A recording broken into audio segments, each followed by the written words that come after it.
Bonjour à toutes et bonjour à tous, heureux de vous retrouver aujourd'hui pour une vidéo où je vais enfin vous parler de ces 5 PC gamers qui pour moi valent le coup actuellement, qui sont aux alentours de 1000 euros, donc des PC gamers on va dire entrée milieu de gamme, mais ça a été très demandé donc je m'en suis occupé, j'ai fait un focus dessus, comme vous pouvez le voir, donc j'ai un bureau un peu aménagé, mon bureau habituel a changé, mais j'ai envie de dire pourquoi pas, je suis pas mal ici aussi, je suis au frais dans mon garage.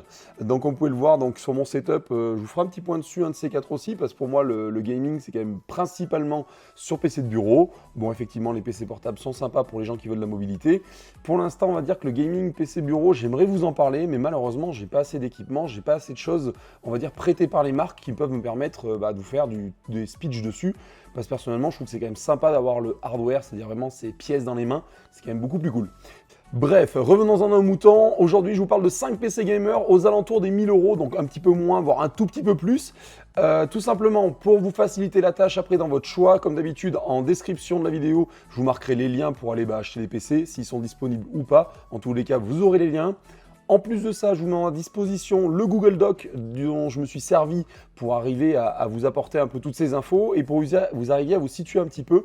Donc j'ai mis des couleurs dans ce Google Doc, du vert, du jaune, du orange. Donc pour moi, le vert, c'est le côté positif des ordinateurs, le jaune, le côté un peu standard, et le côté orange, les petits moins.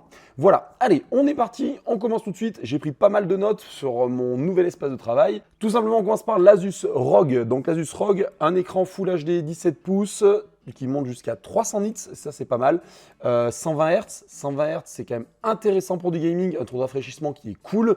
Derrière, il y a un CPU, donc un i5 8e génération en 8300H, donc ça on le retrouvera souvent sur cette gamme de PC. En plus de ça, 16 Go de RAM, ça pour moi aussi c'est un gros plus sur cet ordinateur. Il vient se cumuler une carte graphique, une GTX 1050 Ti, qui reste à mon sens, on va dire, une très bonne carte graphique, entrée de gamme, milieu de gamme, hein, pour du gaming. C'est un peu pas le minimum qu'il faut, parce qu'une 1050 peut suffire, mais la 1050 Ti, c'est quand même un gros plus. Niveau stockage, on est sur du 1 Tera avec un SSD à côté de 256 Go.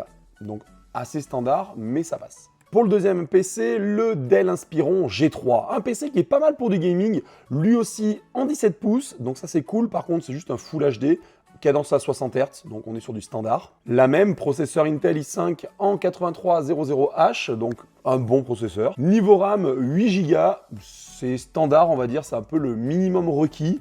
Niveau carte graphique, on est sur une 1050 tout simplement. Donc là, on est vraiment par contre sur la limite. En descendant en dessous, ça devient compliqué pour du gaming. Et comme son copain, un disque dur en 1 Teraoctet et 256 Go en SSD. Le HP Omen, qui pour moi sera peut-être un petit peu en dessous des autres, tout simplement parce qu'il a un écran en 15 pouces déjà de base. Full HD, ça et là-dessus, il n'y a pas de souci. Par contre, toujours pareil, 60 Hz. Donc on est vraiment sur des PC avec, on va dire, des écrans standard. Derrière, processeur, de nouveau, un i5 en 8300H, une fois de plus. Niveau carte graphique, on est pareil sur une GTX 1050, donc on est sur le minimum requis. 8 Go de RAM. Niveau stockage, on est nouveau sur 1 Teraoctet. Et attention, là, 128 Go en SSD. Ça devient assez limite, je trouve, pour arriver à mettre le système d'exploitation et quelques logiciels, plus un jeu ou deux. C'est un peu limité, 128 Go. Petit bémol. Et on passe au Acer Nitro 5, un PC donc avec une dalle de 15 pouces, un peu comme son copain, Full HD 60 Hz, on est sur du standard encore une fois, processeur 8600H pour la 4e fois d'affilée. Donc sur ce PC, on a aussi 8 Go de RAM, pareil, on est sur le minimum, avec de nouveau une 1050 en GTX, toujours pareil, un peu limite niveau carte graphique pour du gaming, mais ça passe, de ce côté-là, il n'y a pas à dire. Par contre, niveau stockage, 1 Teraoctet de stockage, là on est un peu plus limite, hein, je trouve, il n'y a pas de SSD, c'est un peu dommage. Mais après, voilà, comme toujours, on peut améliorer les PC, rajouter un SSD, etc.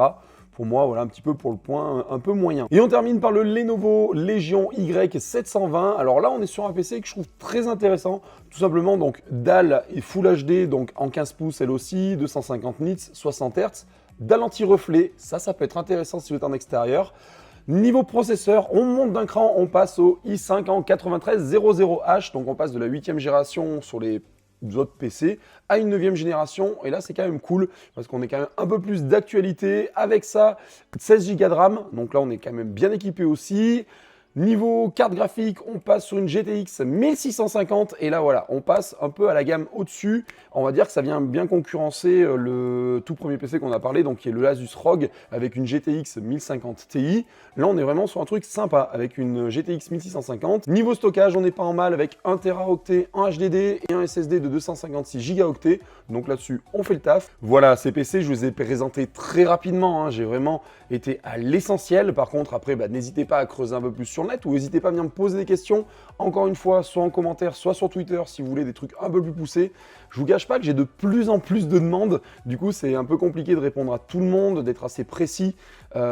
Essayez, voilà, si vous avez une question, essayez d'aller un peu droit au but. Si vous voulez comparer deux ordis, n'hésitez pas, je peux vous donner un coup de main pour comparer deux ordis. Par contre, voilà, je vous compare deux ordis, venez pas me redemander de recomparer encore des ordis et encore recomparer.